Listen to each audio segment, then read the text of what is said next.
Praise the Lord. 4-ാം സങ്കീർത്തനം 1-ാം വാക്യത്തിൽ ദാവീദ് ഇപ്രകാരം വിളിച്ചു പറയുന്നു: എൻ്റെ നീതിയായ ദൈവമേ, ഞാൻ വിളിക്കുമ്പോൾ എനിക്ക് ഉത്തരമരുളണമേ. ഞാൻ ഞെരുക്കത്തിലിരുന്നപ്പോൾ നീ എനിക്ക് വിശാലത വരുത്തി, എന്നോട് കൃപ തോന്നി എൻ്റെ പ്രാർത്ഥന കേൾക്കണമേ. ഇവിടെ ദാവീദ് വളരെ കഷ്ടതയിലും പ്രയാസത്തിൽ കൂടി ഞെരുക്കത്തിൽ കൂടി കടന്നു പോകുമ്പോൾ പറയുന്ന 3 കാര്യത്തെക്കുറിച്ച് ഞാൻ പറയുകയാണ്. ഞാൻ ഞെരുക്കത്തിലിരുന്നപ്പോൾ നീ എനിക്ക് വിശാലത നൽകണം, എന്നോട് കൃപ തോന്നണം, എൻ്റെ പ്രാർത്ഥന കേൾക്കണമേ എന്ന്. 2025 പ്രവേശിച്ചിട്ടും ഇപ്പോഴും പലരും ഞെരുക്കങ്ങളെക്കുറിച്ച് പറയുന്നുണ്ട്. സാമ്പത്തിക കടഭാരം മൂലം ആത്മഹത്യയുടെ വക്കിൽ നിൽക്കുന്നവരുണ്ട്. ഒത്തിരി പ്രതിസന്ധിയിൽ കൂടി കടന്നു പോകുന്നവരുണ്ട്. എന്നാൽ ഇന്ന് നിങ്ങളോട് ഞാൻ വിളിച്ചു പറയുന്നു, ഞെരുക്കത്തിലൂടെ കടന്നു പോകുമ്പോൾ വിശാലതയിലേക്ക് കൊണ്ടുവരുന്ന ഒരു കർത്താവുണ്ട്.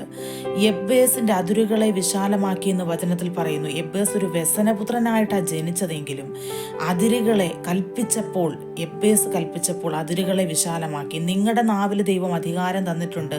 അതിനെ നോക്കി കൽപ്പിക്കുവാൻ തുടങ്ങിയാൽ നിശ്ചയമായും നിങ്ങളുടെ ഞെരുക്കത്തെ കർത്താവ് വിടുവിച്ച് അതിൽ നിന്ന് വിശാലതയിലേക്ക് കൊണ്ടെത്തിക്കുവാൻ ദൈവത്തിന് കഴിയും. ദാവീദ് പറയുന്നു, ഞെരുക്കത്തിൽ നിന്ന് വിടുവിക്കണം, ഒരു വിശാലത നൽകണം, പ്രാർത്ഥന കേൾക്കണം. പ്രിയ ദൈവമക്കളെ, നമ്മുടെ പ്രാർത്ഥന കർത്താവ് ശ്രദ്ധ വെച്ച് കേട്ട് അതിന് മറുപടി നൽകുന്ന ദിവസങ്ങളാണ്. നാം ദൈവത്തോട് മാത്രം സംസാരിക്കുക, ദൈവത്തിൻ്റെ സന്നിധിയിൽ കരയുക, പ്രാർത്ഥിക്കുക. നമ്മുടെ ഞെരുക്കങ്ങൾ മറ്റുള്ളവരോട് പറയണ്ട, നമ്മുടെ പ്രശ്നങ്ങൾ മറ്റുള്ളവരോട് പറയണ്ട. നിങ്ങൾ ദൈവത്തിൻ്റെ സന്നിധിയിൽ കരയുക. നമുക്കൊരു വിശാലത ദൈവം ഒരുക്കി തരുവാൻ വിശ്വസ്തനാണ്. എസ്തേറിനോട് രാജാവിന് കൃപ തോന്നിയതാണ്. നമ്മുടെ കർത്താവിന് എസ്തേറിനോട് കൃപ തോന്നിയതാണ്.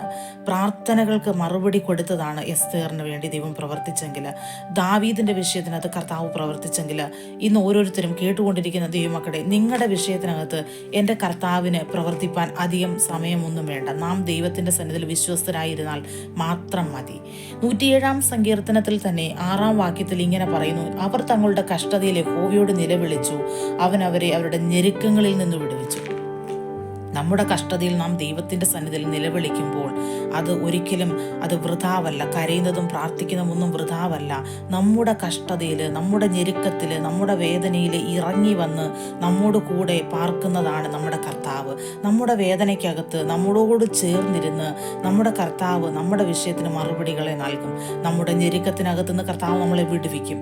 നമ്മുടെ കഷ്ടതയിൽ നിന്ന് നമ്മളെ വിടുവിക്കും. നാം കരയുന്നവരാണോ, പ്രാർത്ഥിക്കുന്നവരാണോ, നമ്മുടെ വിഷമത്തിനകത്ത്, നമ്മുടെ വേദനയ്ക്കകത്ത് കർത്താവ് ഇറങ്ങി വന്ന് പ്രവർത്തിപ്പാൻ വിശ്വസ്തനാണ്. ധൈര്യത്തോടിരിക്കുക, സന്തോഷത്തോടെ പോകുവാൻ കർത്താവ് ഏവരെയും സഹായിക്കുമാറാകട്ടെ.